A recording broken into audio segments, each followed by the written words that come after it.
哇！佢好多海鮮喎，我想講海鮮食唔晒，你就叫佢全部幫你蒸咗佢。老實講一句啦，今日專登跟住我前度嘅阿媽嘅介紹嚟到中山打邊爐。哇！話俾你聽，中山特色啊！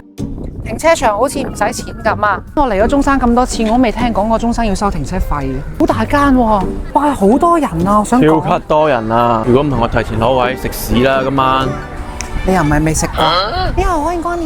一位加兩位，係點樣樣？自己攞計碟咯，我哋有啲係單點嘅，我可以掃碼。佢度打邊爐，有刺身，跟住有蒸嘅。你望下佢度一籠蒸小青龍40，螺絲蝦35，跟住明蝦一籠就25蚊咯。喂，睇下今日有咩食先咯。走。喂，唔係吧？佢度有成兜松葉蟹食喎。呢一度嘅份量係幾多啊？半隻，呢個係咩魚啊？我毛骨係咪自己拆㗎？全部自己嘅。好似件衫仔咁啊！有一個點要讚，佢呢度有新鮮嘅北極貝，新鮮嘅北極貝係咁嘅色㗎，好少有㗎。呢個就係食起身同蟹肉一樣咁甜嘅刀貝。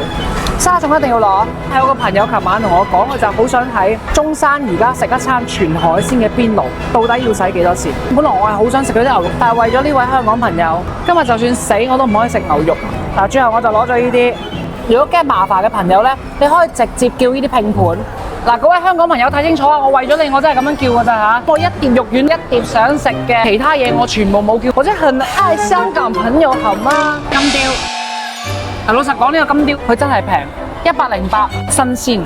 呢部船268，有聖子王，有帶子，有象拔蚌，有青龍，有生蠔，有蝦。食咗呢個象拔蚌先，10秒就食得㗎啦。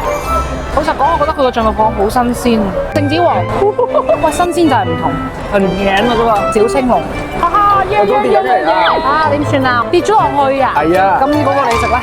老實講，佢個青龍係真係肥㗎，啲肉係爆晒出嚟，算唔算抵啊？Hello， 你係邊度過嚟㗎？我就小欖㗎，你淨係食呢間嘢，好唔好食啊？覺得 OK 咯。每次食幾多錢啊4個啊，應該200-300蚊啦。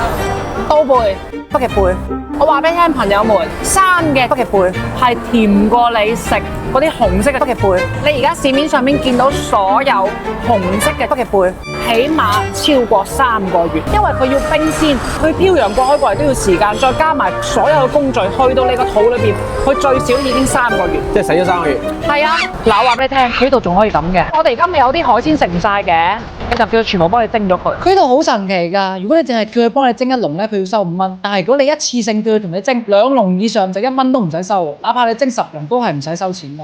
今日呢一餐牛肉丸仔，一切都冇叫100%全海鮮，最後埋單548全海鮮。希望香港嘅呢位朋友你自己判斷一下，548食呢堆嘢，你有冇感覺？好多人成日話點解我成日都要攞中山同香港比，佢哋好憎我咁樣比。咁我再講一次，而家65%對於餐飲營業額嘅增長、灌輸、施肥，全部都係嚟自香港嘅客人。有時真係我都唔係好想咁樣講啊，因為我條片嘅中間地站，我都一定要俾人鬧。